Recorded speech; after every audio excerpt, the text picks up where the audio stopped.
kind of funny, right? Like, we build these super advanced AI agents. They can handle tons of data, do crazy calculations, all that. But then you ask them to team up with a human, someone they've never met before. Oh, yeah. And it's a disaster. It's like watching, I don't know, two little kids trying to put together one of those complicated IKEA furniture things. Totally. It's mind-blowing how bad they are at working together. Like, no intuition at all. That's actually what got us thinking this week and what we're diving deep into today. How do we train AI to actually be good teammates with us humans? Especially in situations that are always changing, you know? We've got some really interesting research papers we've been digging into. Good ones, yeah. And today, we're going to try to unpack this whole challenge of human-AI teamwork. Absolutely. And I think the most important thing to understand right from the start is that there's this fundamental difference. Humans, we're adaptable. You know, we can usually figure out how to work with someone new, even if they do things a bit differently. But AI really struggles with how much humans can vary in how they behave, their strategies, their intentions, which can be unpredictable sometimes. It's a big obstacle when we try to create AI that fits into our lives smoothly. Okay, so let's break this down a little more.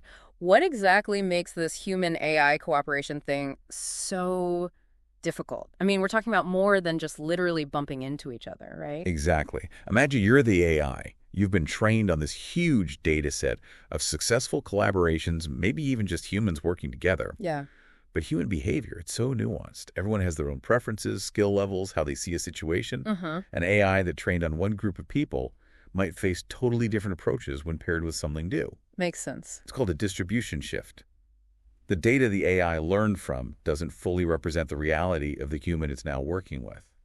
And this inability to generalize to new partners is a major challenge. So the first thought might be, okay, just feed the AI mountains of data from humans working together, right? Problem solved. Well, it seems like a good starting point, but it hits practical limits. Getting high-quality data of humans cooperating, especially in complex tasks, is really expensive and takes forever. Oh, yeah, I bet. You can't just keep scaling that up indefinitely. And then there's the other extreme, training AI through self-play. They basically learn by cooperating with copies of themselves. This creates tons of data in a simulation, but the AI often develops what you might call non-human ways of doing things. Strategies that work perfectly fine with another AI that thinks exactly like it, but completely fail when you have a human with their own unique way of thinking. Right, right. It's like trying to learn how to play basketball, but you only practice against one type of player. Yeah. Then you'd be totally lost when you face different playing styles. So how are researchers trying to solve this? One popular approach is training AI against a diverse group of simulated agents. So if the AI encounters enough variety during training, it'll be better prepared for the real thing, you know, working with actual humans. Yeah. Techniques like fictitious co-play or FCP, maximum entropy population or MEP, and cross-play optimized mixed play and forced diversity, COMETA. For short, they all use this idea. They're trying to create a simulated group that's diverse enough to cover all sorts of human strategies. But even with a diverse simulated group, isn't there still a chance it won't fully capture all those little variations in how humans act? It's like, you know, trying to approximate a curve with just a bunch of separate points. That's a great analogy, and that's one of the things this new research we're focusing on tries to address. The people behind Gamma, that's generative agent modeling for multi-agent adaptation, they believe that generative models are more flexible. Oh, okay. JAMA. Interesting. What's the basic idea behind it? The main idea is to use a generative model, specifically something called a variational autoencoder, or VAE. A VAE. Yeah, to learn, it's like a compressed representation of different partner strategies. Yeah. A latent space, whether it's from humans or other AI agents. You can think of this latent space like a map, where each point is a unique way of cooperating. The VAE is trained on a bunch of examples of coordination, so it learns to encode these underlying strategies into these latent variables. So instead of having a limited group of simulated partners, the AI learns the basic style of a partner and then can generate new styles, maybe even ones it hasn't seen before, by sampling from this latent space, right? Exactly. And that's where things get really exciting, because the generative model, now it understands this underlying structure of partner strategies. Yeah. So it can generate a much wider, more nuanced range of potential partners compared to just training against a limited set of simulated ones. It can even create combinations between learned strategies. Like, imagine you've learned to recognize different musical instruments. A generative model could not only reproduce the sounds of those instruments, but also create the sound of a new hybrid instrument by blending the characteristics of the ones it already knows. That is a fantastic analogy. So how does Gamma actually work? What are the main steps? It's a two-phase process. First, you have to learn this generative model we've been talking about. The VAE, the encoder, and the decoder, it's trained on a data set of coordination trajectories. Now, this data can come from those simulated agents we talked about earlier, or it can even come from recordings of humans working together. The encoder's job is to take a trajectory of interactions and figure out the latent variable, that style embedding, that best explains the partner's behavior. Okay. Then the decoder takes this latent variable, along with the agent's own past actions, and tries to predict what the partner will do next. The whole process is optimized using something called an ELBO loss function, which basically pushes the model to both accurately reconstruct the observed behaviors and learn a well-structured latent space. The key here is that this generative model can produce far more diverse partner behaviors than were present in the original training data. Okay, so the VAE learns to understand and then create different partner styles. Then what? How does this actually make the AI a better collaborator? And that's phase 2, training the cooperator agent. Now that we have this generative model, which can simulate a wide range of partners, we use it to train a single cooperator agent using reinforcement learning, specifically PPO. PPO. Yep. In each training episode, a latent variable is sampled from the VAE's latent space, and the decoder generates a partner policy based on that. Then, the cooperator interacts with this simulated partner, and its actions are adjusted through reinforcement learning to maximize the reward they get together.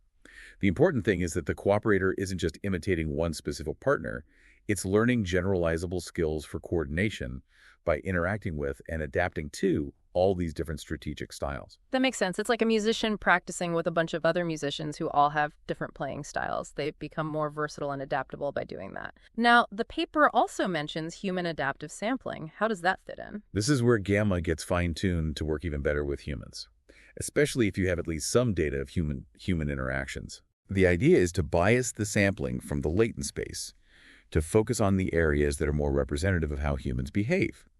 So you take that human data you have, and code it using the trained VAE, our style learning artist, and estimate the average of those latent variables that correspond to human strategies. Right. Then you tweak your sampling process to prefer these human-centric latent variables when you're training the cooperator.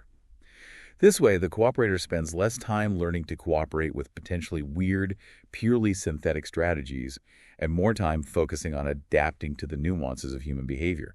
The researchers even mentioned fine-tuning the generative model itself using this human data to refine its understanding of how humans coordinate. So it's like taking that general musical training and then adding a master class specifically on playing in a human orchestra. To see if all of this works, the researchers tested it in a really cool environment, right? Tell me about Overcooked. Yeah, they chose Overcooked. It's a popular game for studying human-AI cooperation. I've heard of it.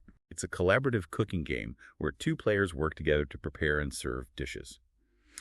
It requires a lot of coordination deciding who does what, when to pass ingredients, avoiding running into each other. They used existing Overcooked layouts, like the counter circuit, which already has some pretty tough coordination challenges, but they also added a new, even more complex layout called multi-strategy counter, where players can choose between making different types of soup, adding another layer of strategy. So it sounds like the perfect chaotic kitchen to test how well AI can collaborate. What were the big questions they wanted to answer with their experiments? They had three main questions. First, would training a cooperator against partners created by Gamma based on those simulated agents actually lead to better performance compared to training against those simulated agents directly? That was their first hypothesis, H1. Second, H2. Could the generative model actually use human data effectively, even small amounts of it, and could it combine that with simulated data to get even better results? And finally, H3.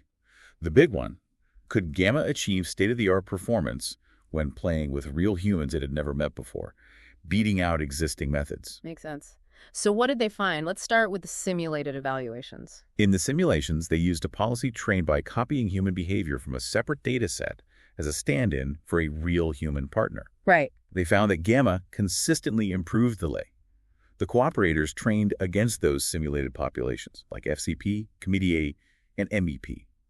This improvement was even bigger in the more complex layouts like counter circuit, and especially that new multi-strategy counter. This suggested that Gamma was a more efficient way to use the knowledge embedded in those simulated populations, creating a more diverse and challenging training environment for the cooperator. That's promising. But the real test is how well it works with real people. What happened in the human evaluation? That's where the results were really impressive. They had people play Overcooked with AI partners that were trained using different methods. They found that Gamma significantly outperformed the baseline techniques that only relied on those simulated populations. In fact, in both the counter circuit and the tougher multi-strategy counter layouts, Gamma-trained agents achieved state-of-the-art performance when playing with real humans. For example, when they trained Gamma using data from a really good simulated population MEP, it got a 38% higher score on the multi-strategy counter compared to the baseline. Wow, 38%. That's a huge improvement. What about when they added in human data? That was really interesting. They compared different methods that used human data, including a baseline called PPOBC, which trains by mimicking human actions. While PPOBC actually did pretty well as a baseline on that more complex layout, combining simulated and human data with their human adaptive Gamma technique led to even better performance in both layouts, surpassing those state-of-the-art zero-shot coordination methods. They saw a 60% improvement in the counter circuit and a 43% improvement in the multi-strategy counter over other baselines. Those are some impressive numbers, but it wasn't just about getting a higher score, right? How did the people playing the game actually feel about playing with these Gamma-trained agents? Right, because just being good at the task doesn't mean the AI is a good teammate. Yeah, exactly. So they also got feedback from the participants. What they found was that agents trained with Gamma, whether they started from simulated populations or added in human data, were consistently rated as having better coordination, being more adaptive to the human player, acting more human-like, and importantly, being less frustrating to play with. Less frustrating. I can imagine that's a big win. Any specific comments from the players that explained why they preferred the Gamma agents? Absolutely. The feedback was really helpful. One big theme was that the Gamma agents could learn from and adapt to what the human player was doing. For example, one person noticed the AI started copying their strategy of putting onions on the table to save time. Wow. And they thought that was really helpful and a sign of learning. Another thing that came up a lot was consistency and predictability. People often said the baseline agents felt erratic and illogical, doing random things. Right. But they felt that the Gamma agents were more deliberate and consistent, making their actions easier to understand and predict. The researchers think this consistency comes from Gamma covering the human data distribution better, making it less likely for the AI to do something totally unexpected when playing with a new human. So the AI isn't just good at the task, it's a better teammate because it understands and adapts to the human. That's a big deal. Were there any limitations to this approach? Of course, it's not perfect. They point out that the quality and diversity of the data used to initially train the generative model is super important. Garbage in, garbage out. If the simulated population or the human data used to train the VAE isn't diverse enough, Gamma won't be able to create a wide range of effective partner strategies. Makes sense. They also mentioned the limitations of their human study, like the specific people who participated and the amount of human data they collected, which wasn't huge, plus they only focused on two-player scenarios. So what's the big takeaway for our listeners? The key takeaway is that Gamma is a big step forward in training AI agents to cooperate effectively with humans in complex dynamic environments. By using generative models to simulate a wide variety of potential partners, it overcomes many limitations of traditional methods that depend on limited human data or potentially narrow sets of simulated agents. Right. This leads to AI partners that are not only better at the task, but also more intuitive and less frustrating for humans to work with. What are some exciting directions for future research? The researchers mentioned a few interesting paths. One is finding ways to work effectively with even less human data. Another is exploring how to directly influence the cooperator agent's policy based on the inferred style of the human partner, which could lead to faster adaptation during real-time interactions. Cool. And lastly, figuring out how to scale these techniques to scenarios with more than two agents, which is a big challenge. So as AI becomes more and more a part of our lives, robot assistants, collaborative software, this ability for AI to truly understand and work alongside us is crucial. This research on Gamma is a glimpse into a future where AI partners go beyond just following programmed rules and actually adapt to our individual styles and intentions, becoming real teammates. Yeah, it's exciting. It really makes you wonder how this kind of technology could change human-AI interactions in so many fields. Thanks for joining us on this deep dive. Thanks for having me.